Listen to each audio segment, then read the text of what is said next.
જેતપુરમાં ગૃહમંત્રી અમિત શાહનો વિરોધ કરતી કોંગ્રેસ કણકણિયા પ્લોટમાં ડોક્ટર બાબા સાહેબ આંબેડકરની પ્રતિમાને કોંગ્રેસ દ્વારા હારતોડા કરી ગૃહમંત્રી અમિત શાહનો વિરોધ કર્યો હતો.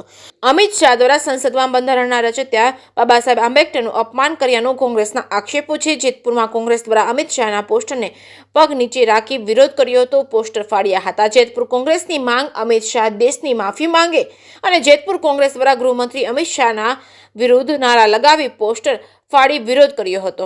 જે કેસની ગુજરાતી સાથે રાકેશ પીઠડિયા, જેતપુર. નિલેશ પંડ્યા, જેતપુર. સંસદના પવિત્ર મંદિરની અંદર ભારતીય જનતા પાર્ટીના ગૃહમંત્રી અમિત શાહે ડોક્ટર બાબા સાહેબ ભીમરાવ આંબેડકર વિશે, વિશ્વ વિભૂતિ વિશે જે અભદ્ર ટિપ્પણી કરી છે તેનો ખેદ વ્યક્ત કરીએ છીએ અને ચેતવણી આપીએ છીએ કે આવનારા દિવસોની અંદર ભારતીય જનતા પાર્ટીના કોઈ બગલ બચ્ચાએ બાબા સાહેબ વિશે જો કોઈ અભદ્ર ટિપ્પણી કરી તો કોંગ્રેસનો કાર્યકર્તા તેની જીભ ખેંચી લેતા પણ અચકાશે નહીં. દેશના સંવિધાને અમને અધિકાર આપ્યો છે કે આ વિશ્વ વિભૂતિ વિશે કોઈ અનાપ શનાપ શબ્દ અમે સાખી નહીં લઈએ. આ વાત આજે ડંકાની ચોટ ઉપર અમે કરીએ છીએ. આ દેશનું બંધારણ દેશ સંસદના બંધારણ પ્રમાણે ચાલશે અને સંસદીય પ્રણાલી પ્રમાણે ચાલશે. મનુસ્મૃતિ પ્રમાણે નહીં ચાલે, નહીં ચાલે અને નહીં ચાલે.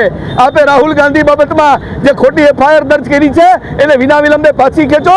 અમિત શાહે રાજીનામું આપવું જોઈએ અને અમિત શાહે આ દેશના તમામ લોકોની માફી માંગવી જોઈએ. અને હું કહેવા માંગુ છું કે જબ તક સૂરજ ચાંદ રહેગા બાબા સાહેબ આંબેડકર તમારા નામ હંમેશા અમર રહેગા.